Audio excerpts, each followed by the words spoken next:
Welcome. Thank you very much. Appreciate being here. Mike Ford is my name. I'm actually a resident of Shrewsbury, long time. I'm actually also a Toastmaster in Shrewsbury, and I do financial advising on the side. So the intersection of those two things led me to offer up a presentation. And this one's called How Money Works, and it gives me an opportunity to practice things that hopefully I've learned as a financial planner and advisor, but also things I've learned in my Toastmasters Club over the last 7 years. I am a married guy, have a full-time job in higher education, in content, which I've done for 30 plus years in a variety of different companies. And what I've noticed over the course of time, so about 3 years I've been in financial planning, financial advising, and helping clients on a part-time basis, as I mentioned. I learned an awful lot when I came into it and studied and got my licenses. And one of the things that stuck out to me was that there's a bunch of things that we don't learn throughout our formal education. It can be grammar school, high school, even college.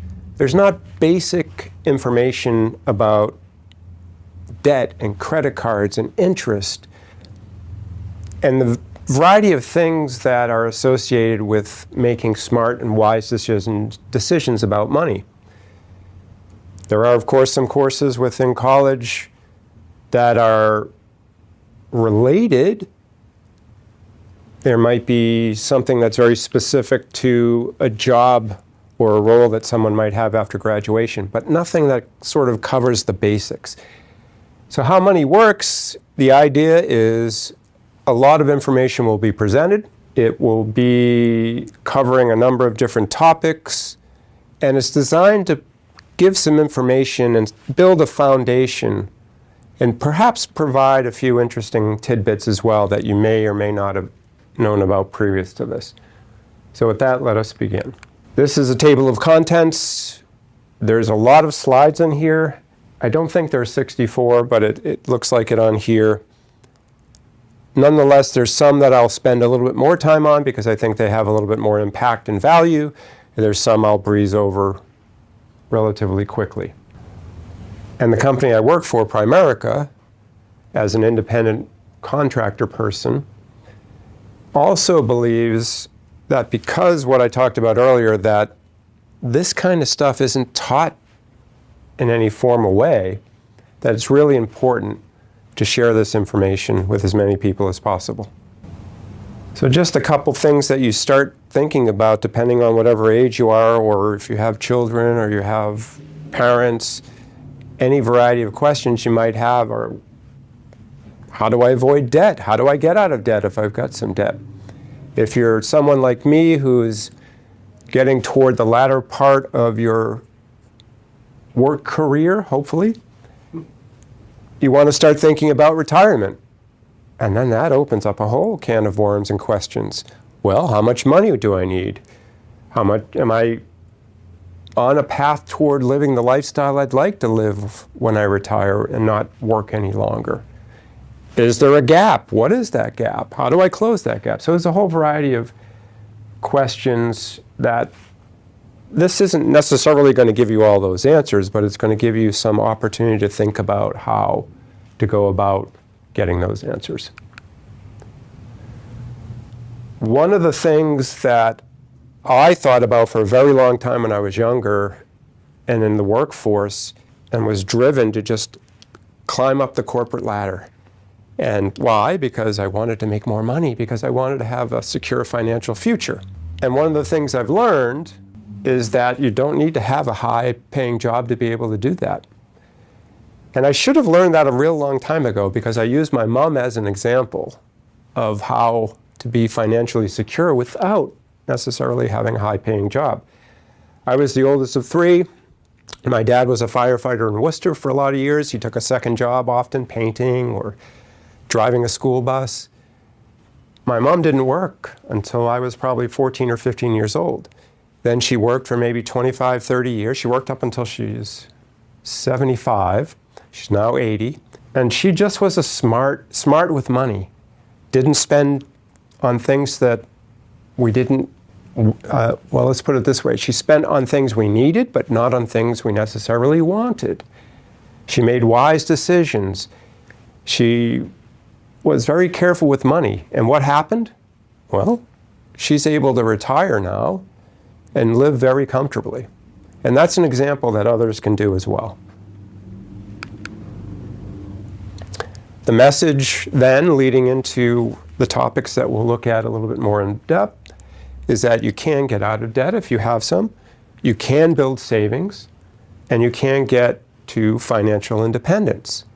Regardless of where you are today or what your income is, there's a lot of different ways to go at it and make progress.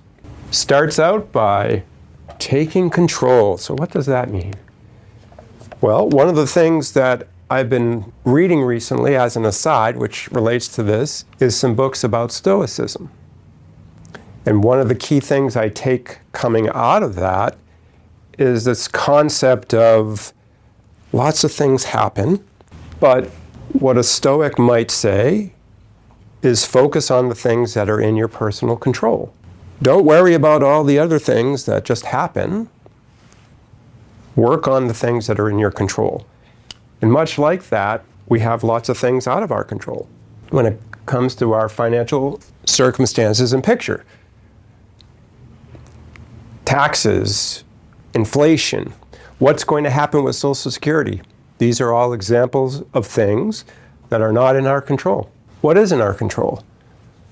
That we actually try to save for the future, that we make smart buying decisions, that we look at ways to reduce any debt we have or expenses that we have, or we look for other ways to increase our income coming in. Those are things to focus on. There's a concept of pay yourself first. And we won't talk too much about this, but it's just a simple worksheet that you could use to see what's your current % savings rate from your income. But pay yourself first is a concept of you have a job, you take in a monthly income, you have expenses and things you pay every month, mortgage, car, food, electricity, internet, so on. But part of that equation should be, and it doesn't necessarily have to be first, but every month, some of that income you should put aside for yourself, for the future, and or your family. That's what pay yourself first means.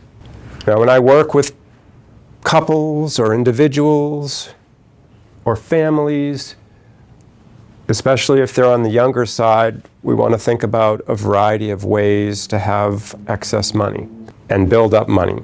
So there's 3 typical accounts we stress or talk about having. An emergency account, something happens. I like to use the example thinking about my son who just started at Bentley as a freshman 2 weeks ago.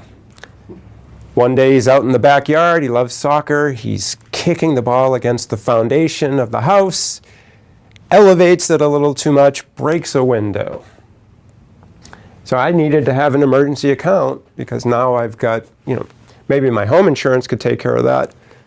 Do I want to file a claim or not? It's a separate question, but I need some extra money to pay for a repair. So you want to have some money left around for those kinds of situations. You blow a tire or something else happens to the car, something happens in the house that needs to be repaired. You need that. Short-term account, that's you're saving for something. Next year, in April, my wife and I will be married for 25 years. I know she wants to go to Europe. So I need to have a short-term account so I can fund that. Why? Because I don't want to use a credit card to pay for that and then be paying a lot of interest. I want to have that paid for up front so when we go, we can relax and enjoy our 25th anniversary. And then, of course, a wealth-building account for retirement. It's really important. And we're going to talk a lot more about that shortly. Paying off debt. So our first overview is pay yourself. Our next one, and have some accounts, which by paying yourself so you can actually handle expenses, pay off debt. So I think everybody knows this. If you have credit cards, the rates are really high. You can pay a crazy amount of interest. Probably no reason to talk or look too much at this, really what I want to talk about, there's a couple different ways that we help people if they've got debt, because debt gets in the way, especially if it's credit card debt, of being able to save for the future. So before we get to that, sorry, I had one other slide in the middle. There's a couple kinds of debt. Red, which isn't red because it's not great, that's called revolving. That's your typical credit card. So in this example, $17,000 in credit card at 18%, that sort of calculates every day and it builds up. So you end up paying an enormous amount of interest on that. There's a fixed debt. I talked about my son starting college, so this is applicable in my mind. You can take a fixed loan for school, for example. If you had the same dollar amount you took and the same interest rate, it's just fixed. The interest is calculated once a year. You pay a lot less. And maybe that's a slightly better debt. I mean, if it's for education, it's probably as good of a debt as you can get. So how do we help people with this? One of the ways is something that we call debt stacking. So the important thing when you're looking at this chart is to see this number 2720. That's going to be what this family, in this example, pays monthly on their debts. And that's going to be a fixed number as we move left to right. Now, there's a retail card at $220, a credit card $353, and so on down the line, adding up to $2720. We can change that order of payment, and it'll become apparent in just a second why that's meaningful.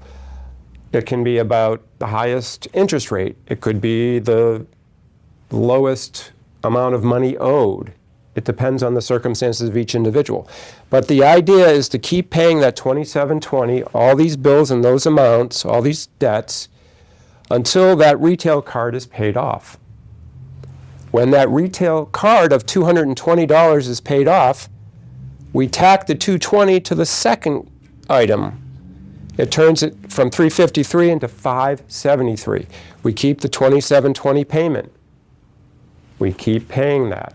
Now you're paying a much higher amount on credit card 2. You're going to pay that off a little bit more quickly.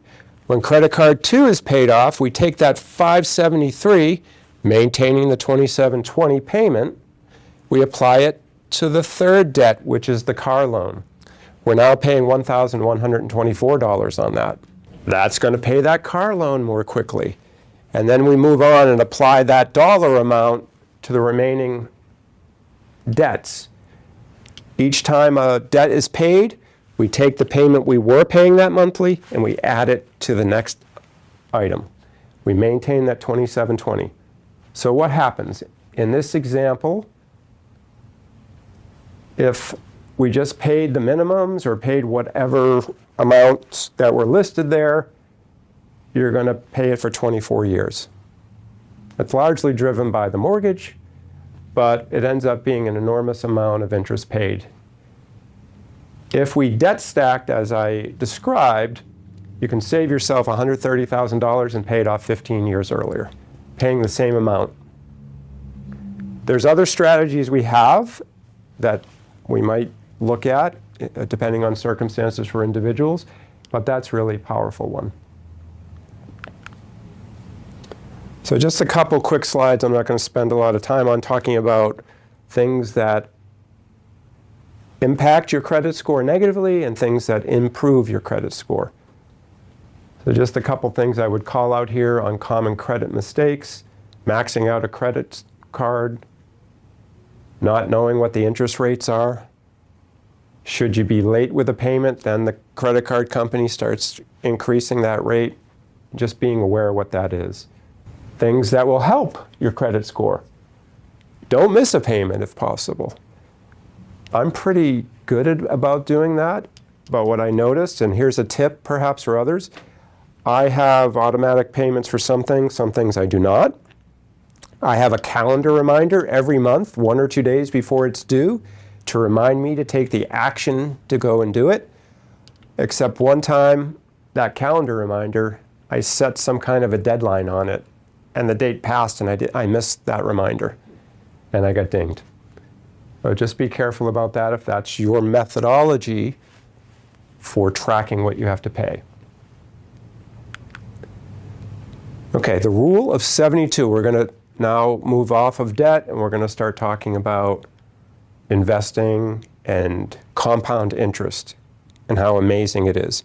And there's going to be quite a few slides about compound interest. It's actually going to blow your mind a little bit, I believe. So the rule of 72. The rule of 72 says your money will double based upon this formula, which is 72 divided by the percent return in your investment. So for 3%, let's say you invested $10,000, 3 divided by 72 is 24. So every 24 years, that $10,000 investment will double. And that might be a savings account, for example, at the bank. If you had a different investment, it might be a target fund in your 401k, for example, that got 6%. Well, 6% is a lot better than 3. When does that double? Well, the rule of 72 says 6 divided into 72, and I might be saying that backward, that's 12. So every 12 years, your money would double. So in this case, after 48 years, you have a lot more money. And then we provide an example of 12%. That, I suppose that's technically possible, but not likely. Let's say it's 9% instead. If you divide 9 into 72, you get 8. Every 8 years, it would double. So you would have something along the lines of $1.28 million after 48 years. That's an important concept to understand. And I'll explain why that in a moment if it's not clear.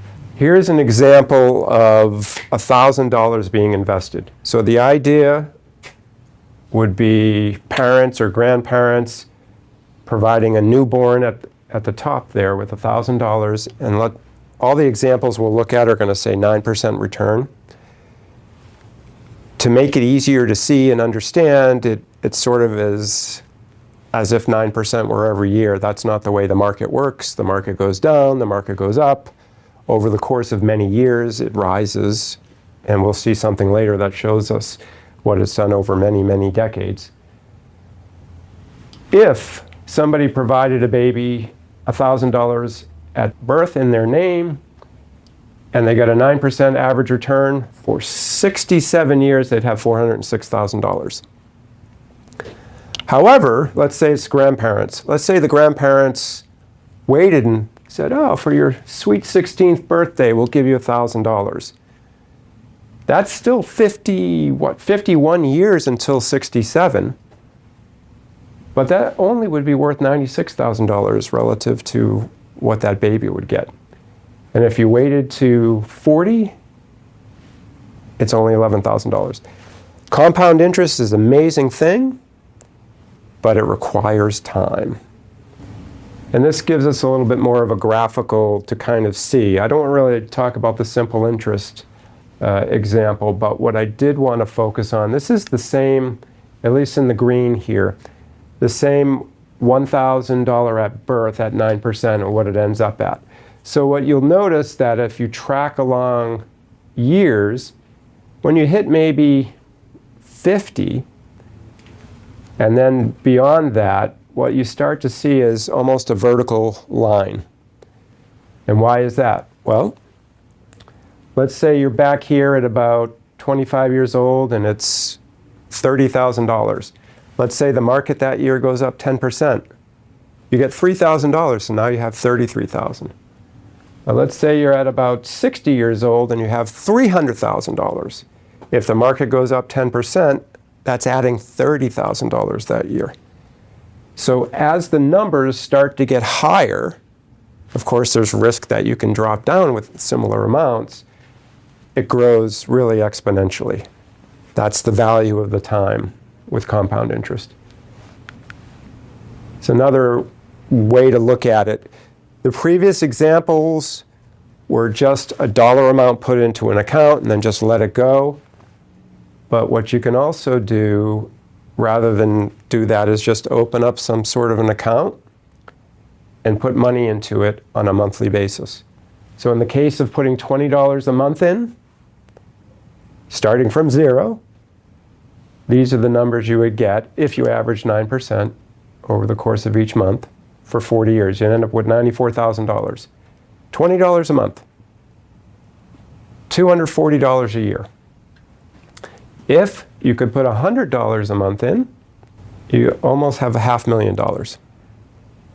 One of the first things that I did a few years back when I got all my licenses and started to practice and learned this is I have 3 kids. One's a nurse up in Nashua. She'll be 27 this summer. Middle daughter is a senior at Clark University in Worcester, and my son is a freshman at Bentley. I got each of them to open accounts, and in particular Roth accounts, which we'll look at as well a little while later. Why? Because they were all young. My son was 15 at the time. He could have that account and be putting money in it, and I was helping with him in the beginning, for 50 years. If he can put money in there for 50 years, and as he starts to work and make more money over the course of time, he's going to be all set down the road. All my kids will be, as long as they keep putting money in it and taking advantage of time. And this is something I want to pass to as many people as possible with young people, either young people themselves or their kids or nephews, nieces, etc. Another way to look at weighting and the impact. So if we look on the left side, the goal is, what do I need to do to have $1 million at the time of retirement? 67 now is retirement. And if you're 25, like my oldest daughter was when she started, she, by the way, was putting in $200 a month. So she's on a little bit higher path. $177 a month starting at age 25. For 42 years, will get you to the $1 million. But what happens if you wait till you're 35? You need 448. And then you see the other numbers. I'm a little beyond that number right there, so I'm in big trouble, right? I need $4,000, $5,000 a month to get to $1 million. What happens if it's only a year or 4 years? What's the impact for starting? Well, this is at putting $100 a month in. So if you start at age 25, you'd have $566. If you wait one more year, you could potentially miss out on $50,000. That's incredible. Any age is good to start, but this just illustrates as early as possible would be optimal. Okay, one other way to look at things. In this example, we've got 2 interest rates that are being received for those investments. 4.5%, maybe that's a money market now. That might change when the Fed changes rates, reduces it, that might start going down. And then a rate that we've been talking about in example after example, twice as high at 9%. Except what happens over many years? You don't have twice as much money. After 45 years at 4.5%, in this example, you have $175,000. At 9%, you have almost 4 times as much. And again, you see the delta between the red and blue lines. The blue line just starts almost going vertical at some point. So interest rate's important. And again, well, maybe it's not again because I probably haven't said it yet. Of course, there's risk in the market with anything. But we will see an example later that while we've had bad periods in the market, over the course of the long road, it's always gone up. And there's 99 years of that example actually too. Okay. Insurance. Why insurance? Why talk about it? I don't talk too much about it, but let me cover it just for a second and the rationale for why. You want to try to protect things when you're at a certain age.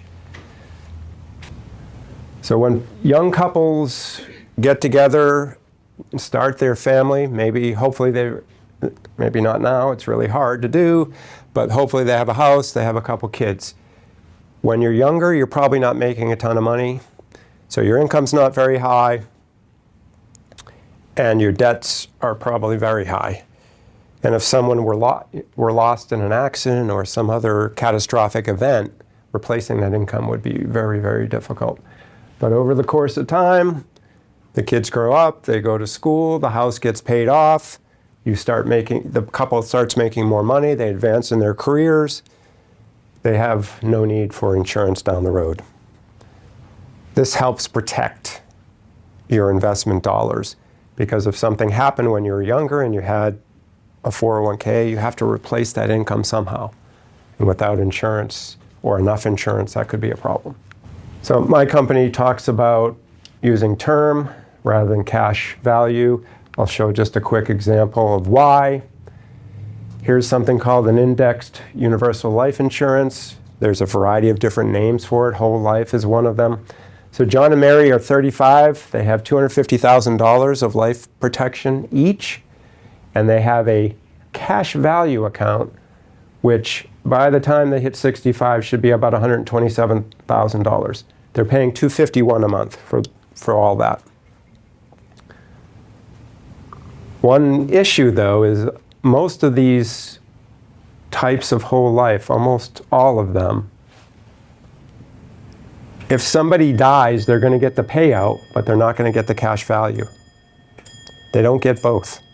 If they need the cash value, then they're going to lose the life coverage. In a term situation, $250,000 for each of them costs much, much less. They could get that for 30 years at $88. That's a difference of $163. What we then say is buy term and then open your own Roth account with that extra money. Pay the same $251, but you put it into an account for 30 years and you come out with the insurance coverage and $300,000. So that's the difference between whole and term. Deferring taxes or taxation in general as it relates to investments. Couple ways that you can benefit. There are investment accounts. It could be a traditional IRA. It could be your 401k, although there's some different versions of that now, or a 403b for those that work for the government or the state or in a school system.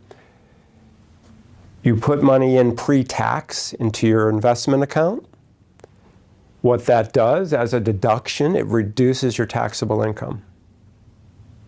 So if you're able to save $7,000 and you make $100,000, you now are taxed on $93,000. So you pay a little bit less tax.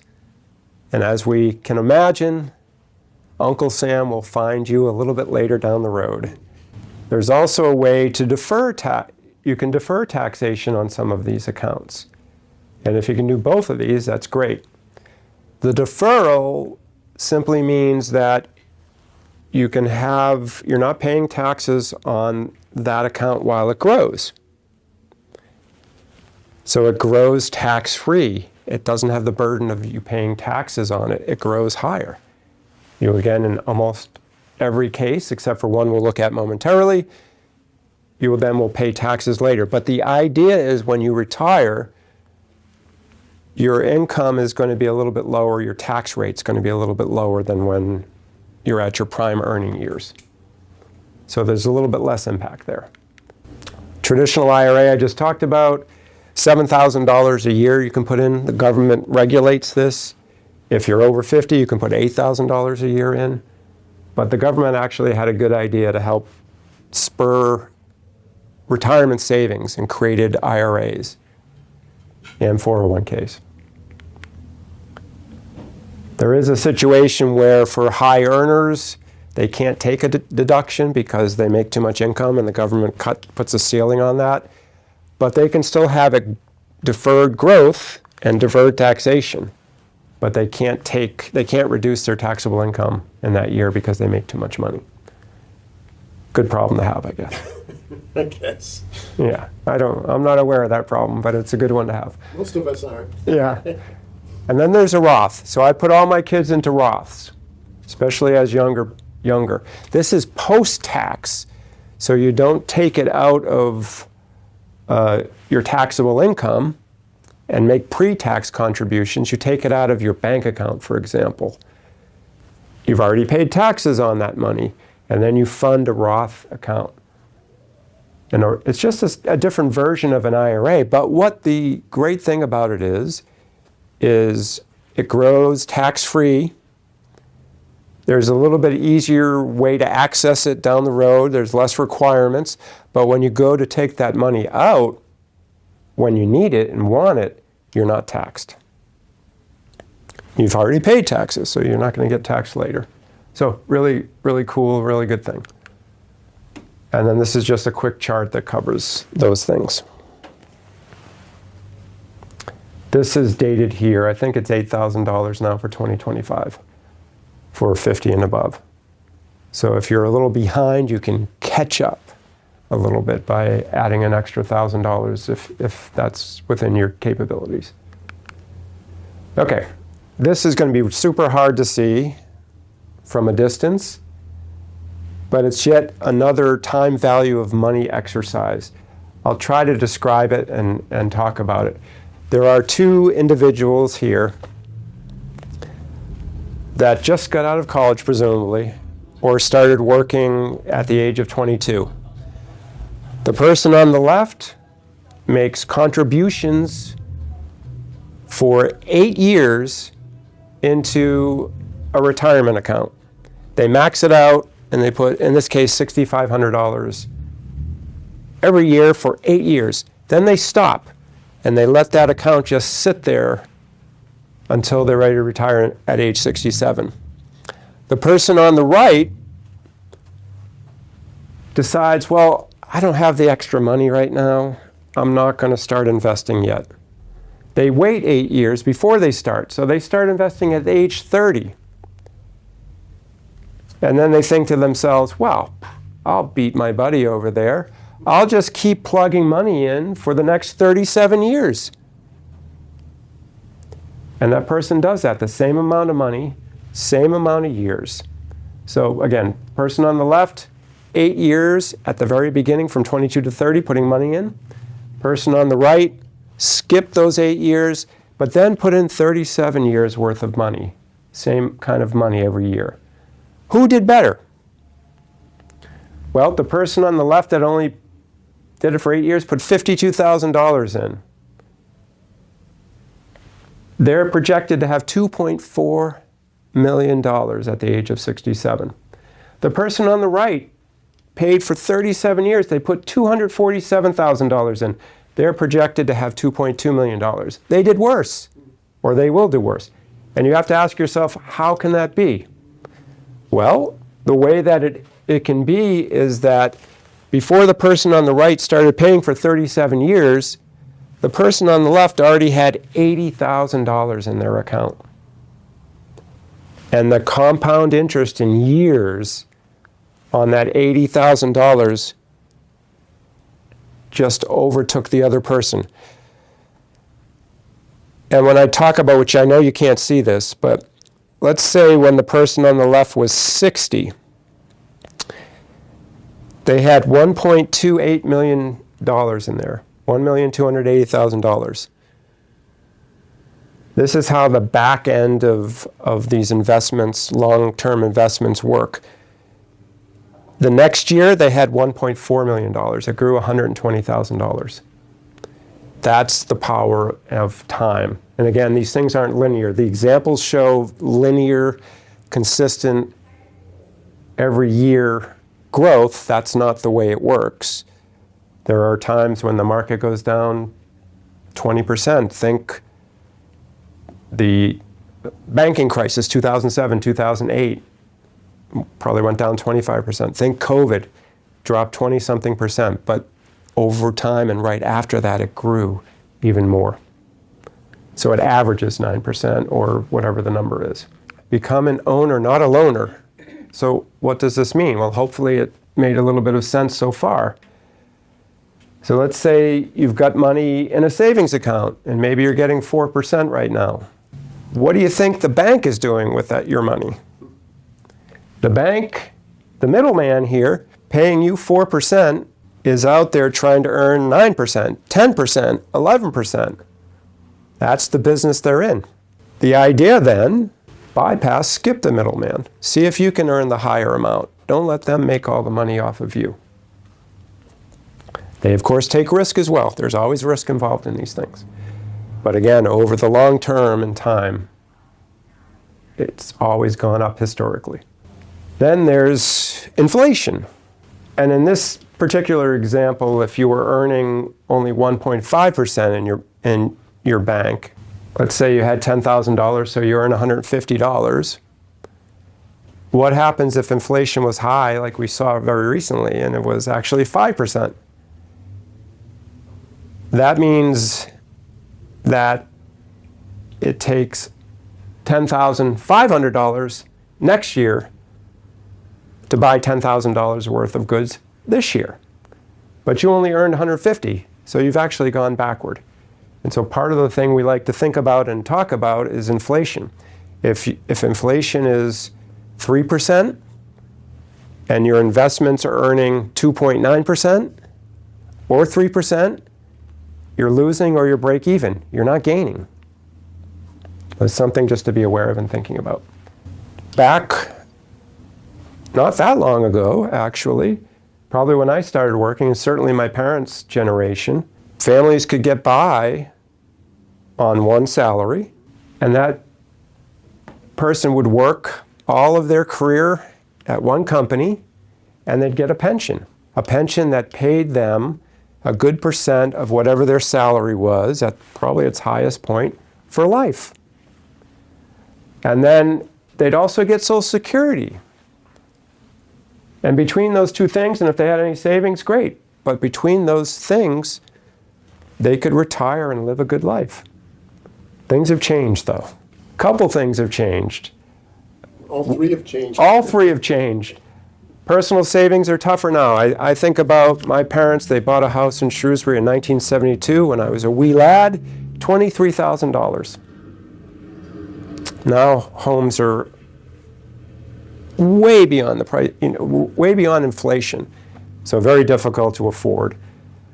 Pensions are a thing of the past. They might still be around here and there, but mostly that's been pushed off to 401ks and 403bs, which puts the onus and risk of investing on the individual employee and takes that payment away from the company.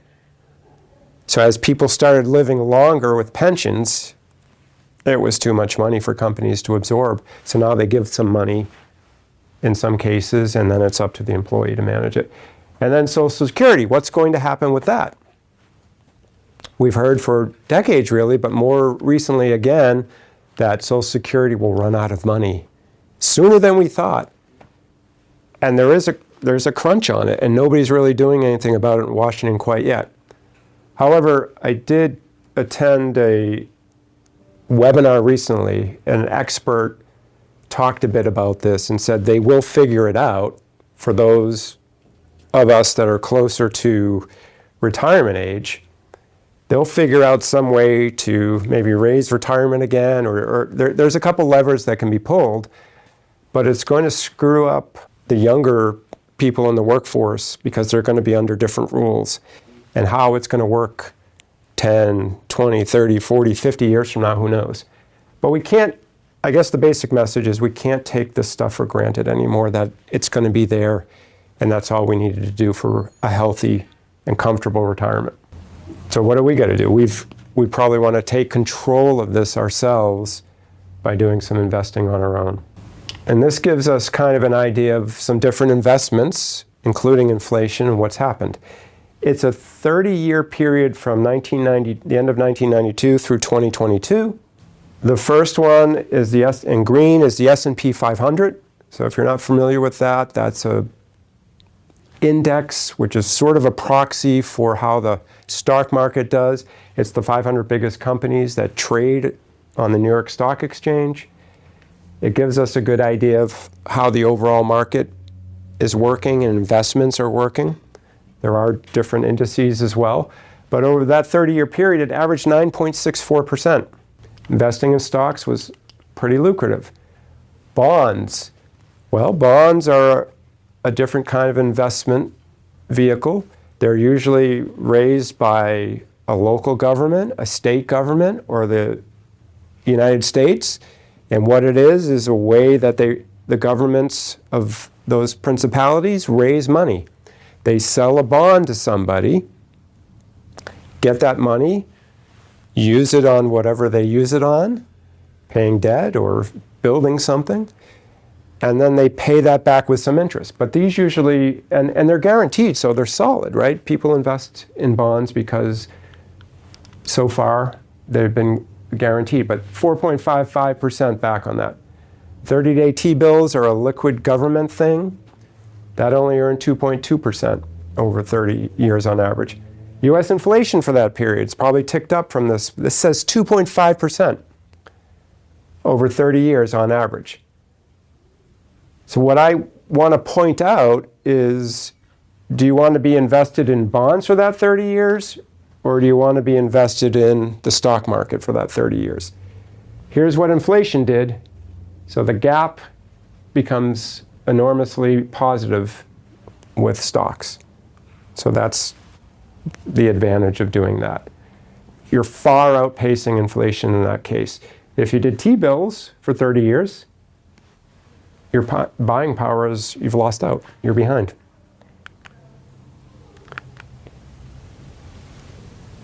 So we talk a little bit here about people like myself that could help you. We work with a number of different companies. If you've seen a mutual fund, which you probably are familiar with, there are some in 401ks and 403bs. There are some in traditional IRAs. Each fund has experts because they have a purpose of what they're trying to accomplish. They have experts paying attention to companies and hopefully making you a lot of money. But they're managed by a professional. But stepping away from that for 1 second, there's 3 things that are important for investors to know and for an advisor to communicate. 3 Ds: discipline, diversification, and dollar cost averaging. Discipline. If retirement is way down the road for you and you've got some things invested in the stock market, for example, someone like me would say to you, don't worry about the market right now today. Don't watch it every day. Back in April, there was the worry of tariffs and the market nosedived for a long period of time. Well, actually, a short period of time, but steeply. My job is to say, stick with it. And what's happened since then? It's reversed course and gone up. You never have lost anything if the market goes down until you say, pull me out of the market, and then you've codified that loss. Diversification. There are many, many sectors and possibilities of investing. You could invest in blue chip companies. You could invest in technology companies like the Magnificent Seven, NVIDIA and Facebook and Google and Meta, all these companies. There's small stocks, there's international stocks, there's a whole variety of things. Well, there's cyclicality to how those different investments grow and different volatilities to that. So what's the smart thing to do? Not to have all your money in one sector and then that sector takes a nosedive. Put your money in multiple sectors so that when one goes down, another 1 or 2 are up or doing okay, and you balance out your portfolio. So that's very important. Lastly, dollar cost averaging. This is something we're going to look a little bit more deeply at. So another example, and there are 2 investors here. So to set the stage, each investor invests $100 a month in the stock market or in a fund for 6 months. Investor A in red is putting money into it when the market is growing. It's rising. So we can see that with the red line. And that's the share price of the investment. It goes from 10 and it ends up at 20. So it's growing. That sounds like a good thing. Investor B, same $100 a month in green. That's a fluctuating market. Starts at 10, it gets way down here in month 4, and then gets back up to 10.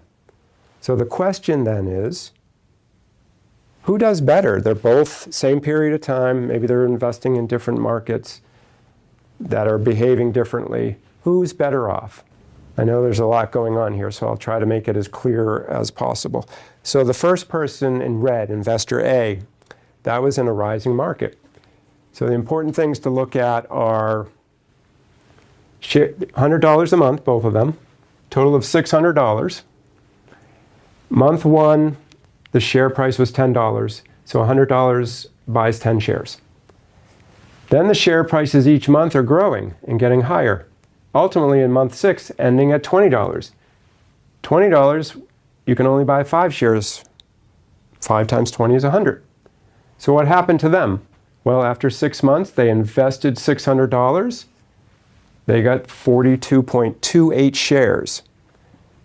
In month 6, it was $20 a share, so their investment of $600 is now worth $840 and change. What about the person invested the same dollar amount in the fluctuating market? They also started out at $10 a month. They got 10 shares. But each succeeding month, the share price plummeted. In month 4, it was 2. But guess what? They bought 50 shares at $2. And then it climbed back up to 10 at the last month. They put $600 in, but they were able to buy almost 126 shares. Invested $600, $10 a share, that's almost $1,260. Close to $400 more than the other person. Why? Because they had discipline to stay in the market when it got down to $2. When there's a bad spell in the market and you've got time to wait, you don't have to, you're not retiring tomorrow. A bad market means prices are lower, and if you keep putting money in every month, you're buying more. So when that market goes up, you've got a multiplier effect, giving you a lot more money. That's an important concept. A lot of people panic when the market goes down, but the smart people, if they've got a time horizon and they're okay, all other things being equal, keep buying because it's going to go back up and you've got more shares. The difference in shares makes all the difference. So it's possible, hopefully, this is very general and covers a lot of topics, but hopefully it's helpful. It's possible to make a difference understanding a few principles and putting together some progress toward those principles. I don't have a whole heck of a lot more to talk about. I'll just leave this up here for right now. But my goal here was to provide an overview of some concepts, hopefully give some valuable information, and provide some things that maybe most people didn't understand or know about: the power of compound interest and time, and the value of investing and paying yourself first and reducing your debt. Thanks very much. Thank you. Appreciate it.